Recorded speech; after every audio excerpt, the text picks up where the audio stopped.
Bon, je reprends la rencontre de la semaine 3 parce que j'ai oublié de l'enregistrer quand j'ai fait la réunion. Donc, petite erreur de ma part, ce qui m'oblige à faire le travail en double. Donc, plan de présentation, on va parler de la gestion du temps, la section questions-réponses, retour sur les remises. Donc, post-mortem, semaine 1, semaine 2. Si on s'en va ici, on va voir semaine 1. On voit que l'exercice de 1h30 a duré en fait 2 heures, ce qui a augmenté la durée totale de ce qu'il y avait à faire, mais bon, c'est quand même quelque chose d'acceptable. Dans ce cas-là, si on regarde la semaine 2, on voit que l'exercice processus a duré à peu près 45 minutes de plus que prévu et l'exercice Windows a duré environ 1 heure de plus que prévu. Au départ, j'avais prévu 6h30, puis je considère que 6h30 par semaine, c'est ce que vous... En fait, c'est le temps que vous devez mettre à peu près sur le cours. Donc, si on additionne ici, on voit qu'on obtient 2 heures de plus que ce qui devrait être. Donc, ça vous donne 2 heures en banque que je vais soustraire dans les semaines subséquentes. Donc, c'est ce qui m'amène à vous présenter le plan de la semaine 3, où en fait, vous avez un excès cumulé en temps de 2 heures. Et avec tout ce qu'il y a à faire cette semaine, si vous additionnez tout ça, ça donne environ 5h30. Et comme vous avez un excès de 2 heures, ben là, je m'en vais chercher 1 heure là-dessus pour donner 6h30. Ce qui fait que ça nous donne un excès cumulé de... Ça va réduire votre excès cumulé pour les semaines subséquentes à seulement 1 heure, si jamais les exercices ici prennent effectivement le temps que j'ai indiqué.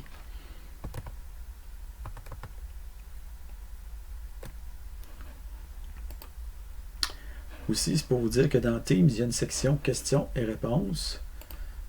Donc, la section questions et réponses peut répondre à certaines de vos questions.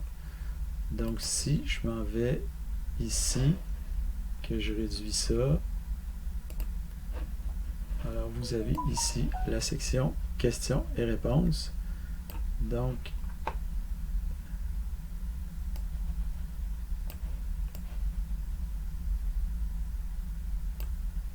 alors ici, on voit questions et réponses, puis on voit ici des questions et réponses auxquelles j'ai répondu. Puis entre autres, on voit par exemple ici qu'il y a la section, par exemple, question, la commande Python ne marche pas. Donc moi ici, je collige les... D'abord, vous pouvez ici poser vos questions, avoir des réponses, et aussi, moi, des fois, quand je reçois beaucoup des questions qui sont répétitives, je prends la peine de fournir une réponse à tout le monde ici. Donc, beaucoup de gens, la commande Python ne marche pas. À ce moment-là, vous avez juste à rentrer la commande PY au lieu de Python, et ça va marcher.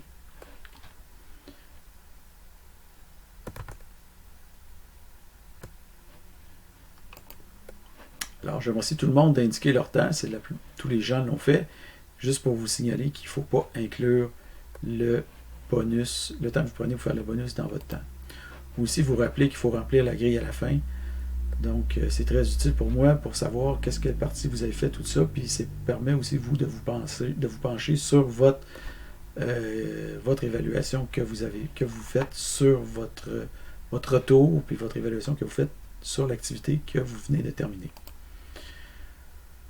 Quand vous me remettez quelque chose, je m'attends à avoir le PowerPoint et votre code, et c'est tout. Je ne veux pas 56 images en même temps, puis avoir tous les documents que je vous ai donnés. Je les ai déjà, ces documents-là. Vous n'avez pas besoin de me les remettre à nouveau.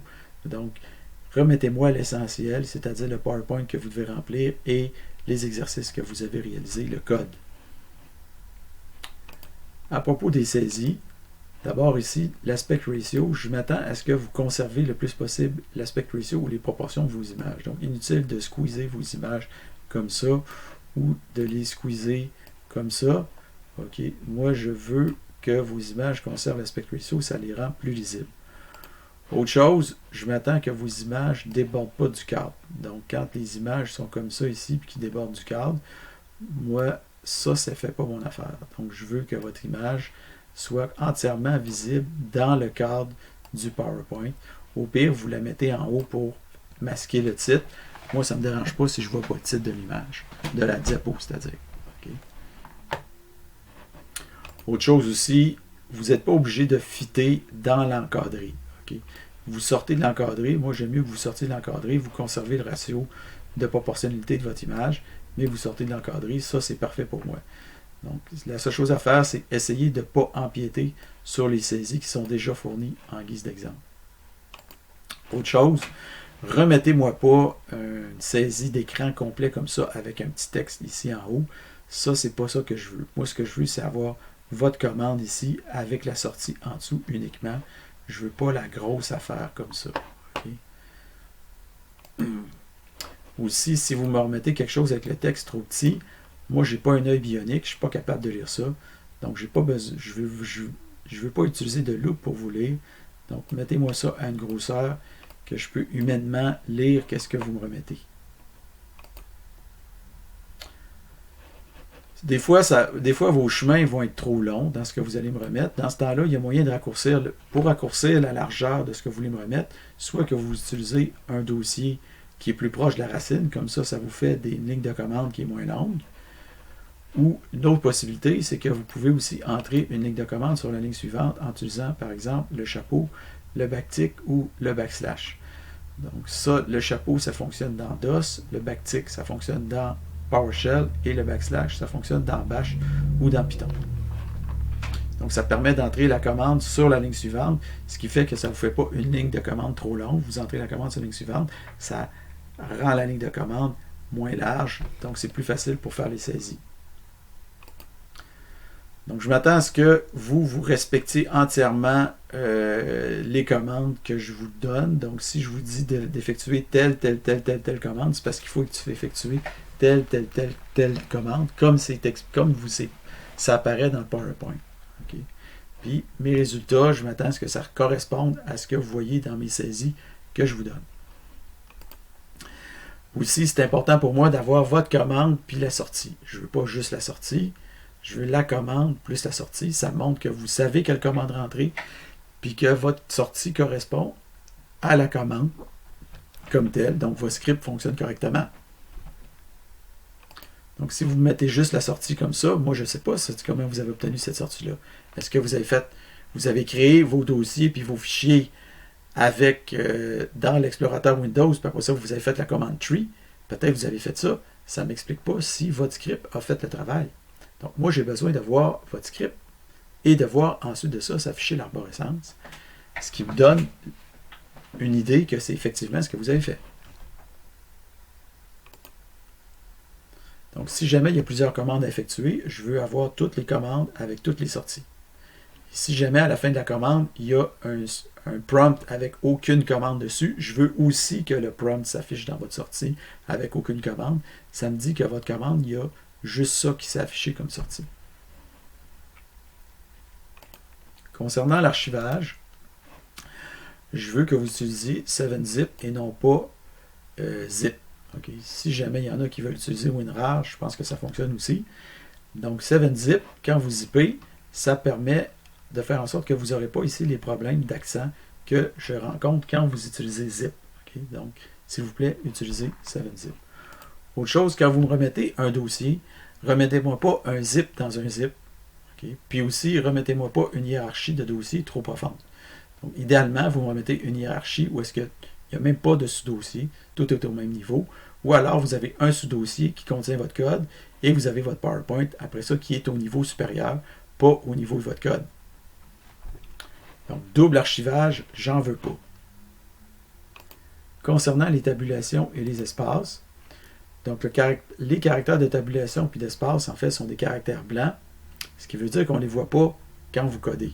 Donc, comment on fait pour savoir où on a des tabulations puis où des espaces? Bien, il faut utiliser les fonctionnalités de votre éditeur de code qui permettent d'afficher ça. Dans Visual Studio Code, dans View, vous avez Render Whitespace qui va permettre d'afficher les espaces et les tabulations. Si vous êtes dans Notepad++, vous pouvez utiliser le petit truc ici qui va vous afficher les espaces et les tabulations. Donc, en général, les espaces vont être rendus comme étant des points et les tabulations vont être rendues comme étant des flèches. Donc, vous avez ici dans Notepad++, on a les flèches, flèches, flèches, flèches, point, point, point, point, point, point, point, point, point, point. Donc, 4 points pour une flèche. Donc, une tabulation occupe 4 espaces. Dans Visual Studio Code, chaque flèche occupe un seul et moins large, en fait, donc sont plus difficiles à visualiser, malheureusement. Je pense que dans Notepad++, c'est mieux. Mais ici, c'est comme ça que ça apparaît dans Visual Studio Code. Donc les tabulations, c'est des flèches et les espaces, c'est des points, encore une fois. Donc, malheureusement, quand vous utilisez Notepad++, pas Notepad++, mais Visual Studio Code, les Visual Studio Code va automatiquement convertir les tabulations en espace pour vous. Donc, pour éviter ce problème-là, en fait, c'est pas évitable ce problème-là, vous allez automatiquement l'avoir. En général, c'est ce qu'on veut en tant que codeur, mais dans certaines circonstances, c'est pas ce qu'on veut. Quand on touche Tab, on veut pas que ça se transforme en espace, on veut que ça reste des tabulations. Quand on a ce problème-là, ben, il faut utiliser certaines astuces. Il y a 3 possibilités. On peut utiliser une astuce qu'on peut appeler l'arme atomique, parce qu'elle est un peu trop puissante en fait. C'est qu'on peut décider d'utiliser l'indentation sous forme de tabulation ici, au lieu de l'indentation sous forme d'espace. Donc si vous indentez sous forme de tabulation, à chaque fois que vous allez insérer une tabulation, à chaque fois que vous allez taper tabulation, ça va insérer des tabulations. Okay, c'est pas, en général, c'est pas ce qu'on veut dans les fichiers de code, donc c'est à utiliser avec modération. Pour ce qui est de copier-coller, ça, c'est peut-être la stratégie la plus simple, c'est que vous allez dans Notepad ou Notepad++, vous entrez des tabulations, après ça, vous faites copier-coller, puis vous l'insérez dans Visual Studio Code. Il y a aussi la possibilité d'utiliser une extension, donc vous installez une extension pour insérer des symboles Unicode dans votre fichier, et vous allez, parmi ces symboles-là, ben, il y a la tabulation, donc ça simplifie les choses. Quelques autres considérations. Alors, s'il vous plaît, dans votre script, utilisez des chemins relatifs et non pas des chemins absolus. Un chemin absolu va faire en sorte que votre script ne fonctionnera pas si vous changez de dossier, ou alors si vous me l'envoyez, moi, quand je vais l'exécuter, il ne fonctionnera pas. Donc, s'il vous plaît, essayez d'utiliser des chemins relatifs et non pas absolus. En ce qui concerne l'écho on et off, ça peut être utile. En général, il faut toujours mettre écho off au début d'un script CMD, mais des fois, c'est intéressant d'avoir écho on quand on veut voir les lignes s'afficher et qu'on veut débugger notre script. Donc, si notre script affiche un message d'erreur, on ne sait pas c'est par rapport à quelle ligne qu'il y a le message d'erreur, mais en mettant écho on puis en roulant le script, on va pouvoir voir à quelle ligne est associé le message d'erreur.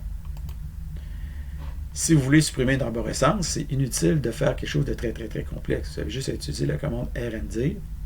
Et il y a 2 commutateurs que vous pouvez utiliser, dont un qui s'appelle le commutateur S et qui est écrit ici, utilisé pour supprimer une arborescence. Donc, pourquoi se compliquer la vie?